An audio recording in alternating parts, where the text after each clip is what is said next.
So hi there, কেমন আছো সবাই? আশা করি সকলে ভালো আছো। তো বেসিক্যালি এই ভিডিওটার মেন থিম হচ্ছে আমার এক্সামটা কীরকম গেছিল বা আমার কী কী ভুল, আমি সেই সমস্ত জিনিস নিয়ে তোমাদের সাথে এখানে একটুখানি ডিসকাস করবো। তো দ্যাটস ইট। বেসিক্যালি কী কী আমার সাথে হয়েছে, কীভাবে আমি পৌঁছালাম, কীভাবে কী কী করলাম, কীভাবে কী কী হলো, কী বৃত্তান্ত না বৃত্তান্ত, এই সমস্ত জিনিস আমি তোমাদের সাথে আজকে এখানে ডিসকাস করবো।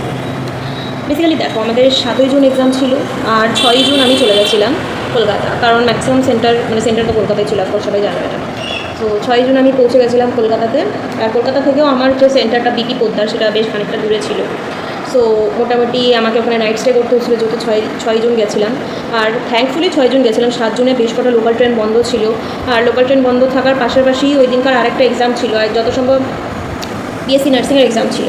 হ্যাঁ, তো বিএসসি নার্সিংয়ের এক্সামের পাশাপাশি যেহেতু ট্রেনও বন্ধ, তো স্বাভাবিক রোডটা ক্রাউডেড হওয়ারই কথা। যদি কেউ রাস্তা দিয়ে যায়, তো বাসে বাসে আর কি যায়, বা পার্সোনাল গাড়ি করে গেলেও আই থিঙ্ক একটুখানি হলেও ক্রাউডেড হবে। বাট অনেকে পৌঁছে গেছিলো, সেটা আলাদা ব্যাপার। আর এর আগেরবার যেরকম হয়েছিল, অনেকে কিন্তু এক্সাম হলে পৌঁছাতেই পারেনি। তো সেরকম প্রবলেম যাতে না হয়, তার জন্য আমি একদিন আগে গেছিলাম আমার বাবার সাথে। বেসিক্যালি সেদিন নাইট স্টে করেছিলাম একটা হোটেলে, আমি আর বাবা। আর ওখানে আমি একটাই বই নিয়ে গেছিলাম, তাও আমি বইটা খুলে দেখিনি। মানে ইচ্ছা খুব করছিল, আমার বাবা আমাকে পড়তে দেয়নি আর কি, যে না এখন কিছু পড়তে হবে না। মানে এত বেশি প্রেশার যে আমার সারা একটুও ঘুম পাইনি। এমনি তো মানে যে রুমটা ছিল সেটা প্রচণ্ড গরম ছিল, আর ঘুমানোর কোনো জো ছিল না। আর মোটামুটি সারা রাত ওইখানে ঘুম আসে না। তারপরে সাত সকালে 5টার সময় উঠে গিয়ে আমরা ট্রেন ধরে ওই গন্তব্যস্থলে পৌঁছাই। তারপর আবার মাঝে অটো করতে হয়েছিল। তো মোটামুটি 6:30টার মধ্যে আমি এক্সাম হলে কিন্তু পৌঁছে গেছিলাম, সাত সকালে 7টার সময়, 7ই জুন। বাবা, 7 সকালে 7টার সময় 7ই জুন, বাবা বাবা বাবা। তা যাই হোক, এক্সাম হলে পৌঁছে গিয়ে সকাল সকাল আমরা যেহেতু ব্রেকফাস্ট করেছিলাম না, তো ওখান থেকে রুটি তরকারি কিনে খেয়ে আমি চুপচাপ বসে পড়ি। আর আমার একই হলে হচ্ছে আমার আরও দুটো বান্ধবীর পড়েছিল, যাদের সাথে আমি হোস্টেলে কাটিয়েছি দিনগুলো ভালো ভালো। মানে এটা একটা কোইন্সিডেন্ট ছিল, আমরা কেউ বলি মানে চাইও নি একই জায়গায় পড়ুক, বাট কোইন্সিডেন্টলি একই জায়গায় পড়ে গেছিলো। ওদের সাথেও আস্তে আস্তে দেখা হয়। বেসিক্যালি এক্সামে ঢোকার আগে পর্যন্ত আমার প্রচণ্ড টেনশন হচ্ছিল, কারণ এদিক ওদিক অনেকে বই পড়ছে, অনেকে টার্গেট হাই করছে, অনেকে নিজস্ব খাতার নোটস পড়ছে, সেগুলো আমিও পড়েছি। বাট কোথাও না কোথাও মনে হচ্ছিল আমি কেন আনলাম না, আমাকেও পড়া দরকার ছিল, আনা দরকার ছিল। বাট আমি অত কিছু ভাবিনি, কারণ আমাদের যিনি কোচিংয়ের স্যার, তিনি বলেইছিলেন যে যাই করুক, তোমার যেটা এলএমআর তুমি বানিয়েছো, তুমি সেটা পড়িও। এবারে এলএমআর তো আমি বানিয়েছিলাম, তাও আমি বাড়িতে রেখে এসেছি। এলএমআর তাও সব বানাইনি, আর যেটুকু বানিয়েছিলাম তাও পড়ে নিয়েই এসেছিলাম। তা অনেকটা টেনশন ছিল তখন। যাই হোক, দিয়ে আমার বান্ধবী আসে মোটামুটি তোমার এক্সামের রিপোর্টিং টাইম আই থিঙ্ক 11টায় ছিল। আর ও মোটামুটি 9:30 নাগাদ চলে এসেছিলো। তো ওর সাথে আমি বসে বসে একটু ডিসকাস করছিলাম। যদিও বা আমাদের স্যার বলেছিলেন কারোর সাথে ডিসকাস করতে না, আর একদম ঠিকই বলেছিলেন, কারণ তুমি যার সাথে ডিসকাস করবে তোমার মনে হয় মা আমি তো ওই টপিকটা পড়িও নি, আর ওখান থেকে ডিমোটিভেট ফিল হবে, ওখান থেকে যেইটুকু তোমার নিজস্ব নলেজ তুমি সেইটুকু ভুলে যেতে পারো। সো ওরকম একটা ব্যাপার হয়ে গেছিলো। যাই হোক, করা উচিত না আমার মতে কারোর সাথে ডিসকাশন। গল্প গুজব করতে করতে, কোশ্চেন আনসার ডিসকাশন করতে করতে, তা আমাদের তখন রিপোর্টিং টাইম অনুযায়ী আমরা ঢুকে পড়ি নিজস্ব আধার কার্ড আর ফটোকপি নিয়ে, অ্যাডমিট কার্ড নিয়ে, অরিজিনাল আধার নিয়ে ঢুকেছিলাম ভাবো। দিয়ে ঢুকে পড়ি নিজস্ব রোল নাম্বার অনুযায়ী। আমার পড়েছিল হচ্ছে 2nd ফ্লোরে, আর আমার বান্ধবীর পড়েছিল হচ্ছে 4th ফ্লোরে আর কি, যতদূর আমার মনে হয় বিপি পোদ্দারে। তা আমরা তখন গেলাম। গিয়ে থেকেই তো অ্যাকচুয়ালি আমি যতটা না ভেবেছিলাম তার থেকে বেশি সংখ্যক এবারে কম্পিটিটিভ এক্সামের জন্য সবাই এসেছিলো। মানে আই থিঙ্ক এবার এক্সামিনই বেশি ছিল আমার মনে হয়েছে, আমি জানি না, কারণ আমি তো ফ্রেশার, আমি এর আগে দিইনি কখনো।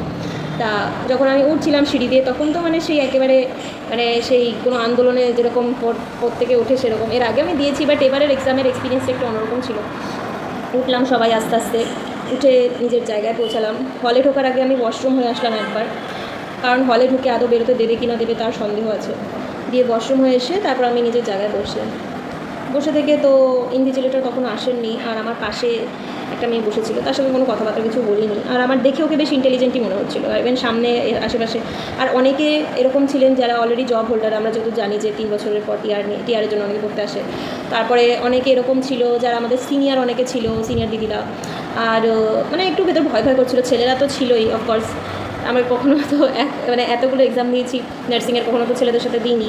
তো একটুখানি অন্যরকম একটা ফিলিং ছিল যে না ভাই, ভালো কম্পিটিশন আছে। প্যানিক তো হচ্ছিলোই আমার বরাবরই, যে আমি কিচ্ছু পারবো না। যদিও বা আমি ফার্স্ট ইয়ারের কোশ্চেনগুলো পড়ে এসেছি, আমি পুরো পিআর যাদব পড়ে গেছি, আমার পিআর যাদবের কোশ্চেন করা পাশাপাশি আমার টার্গেট হয়েও কমপ্লিট ছিল। দাস আমার অনেকটা ভয় করছিলো যে এবার কী হবে। এইভাবেই একটু একটু করে টিকটিক করে ঘড়ি কাটা করতে করতে ঠিক আমার ইনভিজিলেটারও চলে আসলো, যে আমি এক ঢোক জল খেলাম ওখান থেকে নিয়ে। আর আমার প্রচণ্ড ভয় করছে তখন। টুকটুক করে আমাদের বুকলেটগুলো আমাদেরকে দেওয়া হলো, দেখাচ্ছি, এই হচ্ছে সেই বুকলেট যেই দিনের।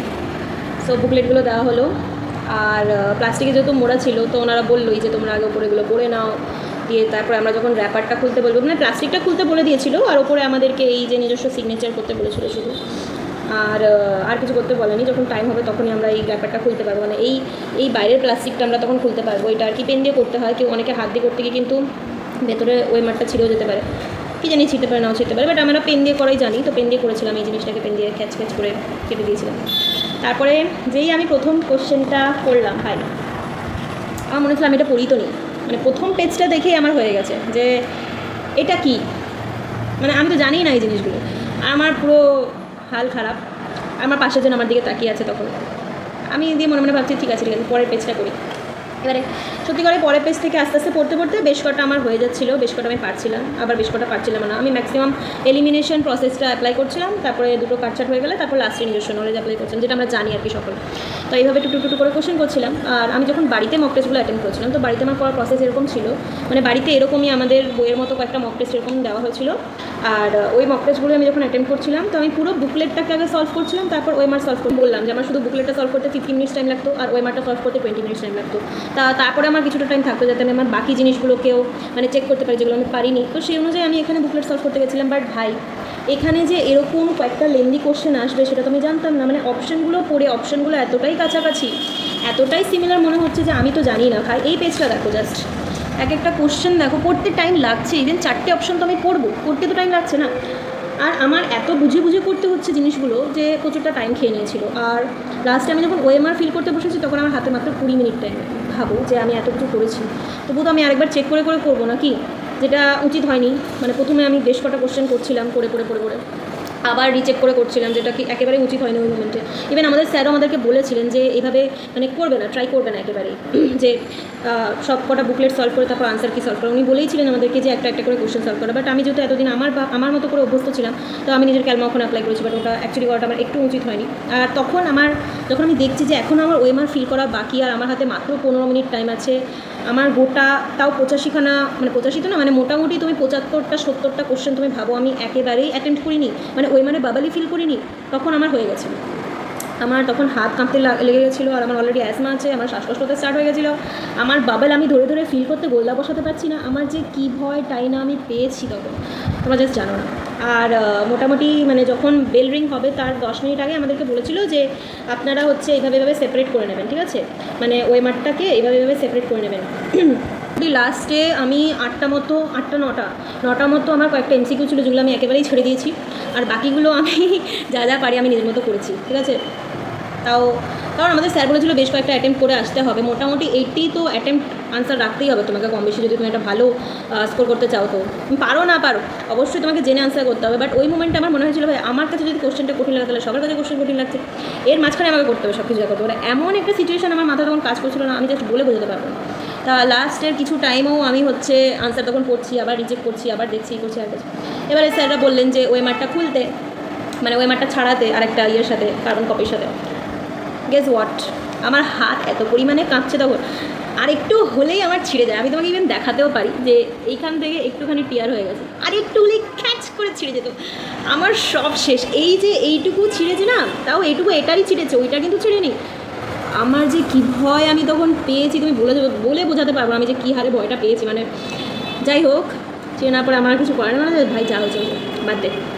তারপর আমি যেই এক্সাম হল থেকে বেরোলাম, তা এক্সাম হল থেকে বেরোনোর পরে আচ্ছা সবথেকে বড় ক্যাচ, এই পুরো হোল পরীক্ষায় আমাকে সবথেকে বেশি যেটা ডিস্টার্ব করেছে সেটা হচ্ছে আমার পাশের চোখ। মানে ও এইভাবে উঁকি মেরে দেখছে, আমার যে কী আগ ধরছে। আমার একদম পছন্দ না আমার খাতা কেউ দেখুক, মানে এক্সাম হলে অন্তত ও যদি কিছুই না পারতো আমি তাও মানতাম। ও লিটারালি করেওছে, আর ও আমারটা দেখছে, বরাবরই দেখছে। আমি কত কিছু সামলাবো, আমি এখানে ঢেকে লিখছি, এখানে আমার মানে আমি কুলোতে পারছি না আনসার করে, আর তারপরে ও আবার আনসারগুলোও দেখছে এইভাবে। মানে ও আর আমার ডিস্টেন্স মোটামুটি 2 হাত, মানে আর এত বেশি রাগ হচ্ছিলো, তাহলে একটু একটা দুটো দেখাই তবু মানা যায়, হোয়াট ইজ দিস বিহেভিয়ার। আর ভাই আমি এত কষ্ট করে দিন রাত নেই পড়ে গেছি, ইভেন পরীক্ষার 1 সপ্তাহ আগে তো হয়তো আমি একদিনও ঘুমাইও নি। আমি এত হারে শেষ করছিলাম আমার জিনিসগুলো, এত হারে বারবার করে পড়ছি, এই দিক দিয়ে ভুলে যাচ্ছি, এই দিক দিয়ে ঢোকাচ্ছি, এই দিক দিয়ে ভুলে যাচ্ছি, এরকম একটা কেস হয়ে গেছিলো আমার। আমি তো দেখানোর জন্য পড়তে গেছি ওইখানে। তা যাই হোক, আমি ওকে কিছু বললাম না, আমি একবার ওর দিকে শুধু এইভাবে করে তাকিয়েছিলাম। মানে আমার এত রাগ হচ্ছে তখন, তারপর হাত কাঁপা বন্ধ হচ্ছে না, হাত ঘেমে পেন পিছলে চলে যাচ্ছে। মাঝখানে তো একটা ওয়েমার মনে আমি একটু খালি বেরিয়েও গেছিলো, আমি দেখাতে পারবো না, এখানে দেখতে পাচ্ছ আমার ওয়েমারের শিটটা, একটুখানি বেরিয়েও গেছিলো আমার, জানি না ওটা আমি পাবো, ওই তো এই বি অপশানটা দেখাতে পারবো কি না জানি না, এটা হালকা একটু বেরিয়ে গেছিলো আমার, অল্প একটু, জানি না ওটা কাউন্ট হবে কি, আপনার কিছু করার নাই তাহলে আমার। তা এরকম একটা সিন হয়েছিল। যাই হোক, যদি তোমার সাথে এরকম কোনো পাবলিক পড়ে, কীভাবে ডিল করবে আমি জানি না, কী বলা উচিত তাদেরকে আমি তাও জানি না, মানে ওদের দিকে ফোকাস করবো না নিজের ওয়েমারের দিকে ফোকাস করবো আমি জানি না, মানে একটা অসুবিধা হয়ে গেছিলো। সো সেই সূত্রে তুমি ইনভিজিলেটরকে ডেকেও কিছু করতে পারো, কারণ ভাই আলটিমেটলি তোমার পরীক্ষা, আর অ্যাকচুয়ালি মাথা গরম করে ওইখানে কিছু করার থাকে না, নিজের এমনি মাথা খারাপ হয়ে থাকে অলরেডি। তা কী বলবো, এরকমই গেল আমার পরীক্ষা। আচ্ছা, ক্যাচ হচ্ছে আমি যখন লিফট থেকে নামছি তখন আমি আমার পাশের জনকে জিজ্ঞেস করলাম যে পরীক্ষাটা বেশ একটুখানি আমার লেন্দি হয়েছিল, বলছে কি না তো পরীক্ষাটা খুব সহজ হয়েছিল, এত সহজ পরীক্ষার আগের বছরেও আসেনি। আচ্ছা, আমি যে হারে তখন ডিমোটিভেট হয়েছি আমি তখন বলে বোঝাতে পারবো। ঠিক আছে, তাদের জন্য সহজ, যারা অলরেডি নর্সেটের জন্য প্রিপারেশন করছে, যারা অলরেডি আরআরবির জন্য প্রিপারেশন করছে, হয়তো একটুর জন্য তাদের হয়নি, এরকম অনেকে রয়েছে, তাদের ক্ষেত্রে হয়তো সহজ, হয়তো সে তাদের মধ্যে পড়ে। বাট অ্যান্ড এইভাবেই করে ওর কাছ থেকে আমি জিজ্ঞেস করে তো ভালো মতোই আমার নিজের উপর ডাউট হয়েছে যে ভাই আমি কী করে আসলাম। নেগেটিভ তো বেশ কটা যাওয়ারই আছে আমি জানি, বাট আমি যেটা করে এসেছি সেটার জন্য আমি নিজেকে ক্ষমা করতে পারছিলাম না। তারপরে যেই আমি বাসে উঠলাম, আমার বাবা আমাকে বললো যে কেমন হয়েছে, আমি বললাম ছেড়ে দাও, বাদ দাও, আমি জানি না কেমন হয়েছে, বিকজ আমি ওর কাছ থেকে শুনে তো আমি ভালো মতো ডিমোটিভেট হয়েছিলাম। বাট আমি যখন বাসে উঠলাম, মানে ওখান থেকে বাস ছিল, বাস থেকে আমরা মানে স্টেশনে পৌঁছতাম আর কি। তা বাসে যখন উঠলাম তখন আমার পেছনের সিটে একটা মেয়ে বসেছিল, বাবার সাথে ডিসকাস করছিল যে এবারে পেপারটা বহুত লেন্থি হয়েছে, পড়তে টাইম লাগছে, আনসার বুঝতে টাইম লাগছে, তারপরে খুব সিমিলার আনসার করেছে, সিনারিও বেশ কেস স্টাডি বেস কোশ্চেন করেছে বেশ কটা। তখনই আমার একটুখানি স্বস্তি হলো যে না ঠিক আছে, আমার একটা খারাপ পরীক্ষা হবে, সবার খারাপ পরীক্ষা হয়েছে, সবারও না, মানে যারা পড়ে তো তারা, মানে যারা জানে তারা যারা জানে না তারা জানে না। এবার আমার মতো পাবলিক ওখানে বেশ কয়েকটা ছিল। তা এই ছিল আমার ওভারঅল জেইপিবিএনের এক্সপিরিয়েন্স। অনেক কিছু বলে ফেললাম, ক্ষমা করবেন, মানে অনেকটা টাইম আপনাদের নষ্ট করলাম। বাট হ্যাঁ, একটা জিনিস আমি বলবো, যদি কেউ যাও আর কি এক্সাম হলে, আমি বলবো প্রথম কথা প্যানিক না করতে আমার মতো, আর অ্যাসমার মতো পাবলিক থাকলে আমি বলবো যে একটুখানি শান্ত থাকতে, আর আমার মতো এমানের বাবার ফিলিংয়ে ওরকম ভুল না করতে। আর দ্বিতীয় কথা হচ্ছে পাশের জনকে বেশি প্রশ্রয় না দিতে, প্রথম থেকেই। ইভেন আমি ওর সাথে আগেও কথা বলিনি, তো ও এতটা বেশি আমার উপর ঝুঁকে পড়ছিল যেন আমি ওকে সব বলে দেবো। অ্যান্ড ইভেন ইনভিজিলেটারও আমাকে একবার তখন একটু কটাক্ষ চোখে আমার দিকে তাকিয়েছিলেন, আমার কিছু করার নেই তখন, আমি তো কিছু করছি না, আমি ওর দিকে তাকাচ্ছি বিকজ আমার রাগ ধরছে, আমি ওর খাতার দিকে তাকাচ্ছি না, আর ওখানে ইনভিজিলেটার আমাকে দেখতে পেলো, ওকে দেখতে পেলো না। তো এরকম একটা সিন হয়ে গেছিলো। তা আমি বলবো যে এইসব জিনিসগুলো একটুখানি নোটিস করতে, ইগনোর করতে, ব্যাপারটা যেটা আমি বলছিলাম সেটা না করতে। আমি একটু শর্ট টেম্পার জানাই, সো এই জিনিসগুলো আমি সেটা চলে যাই। So this was all about my জেইপিবিএন experience of 2026 accords.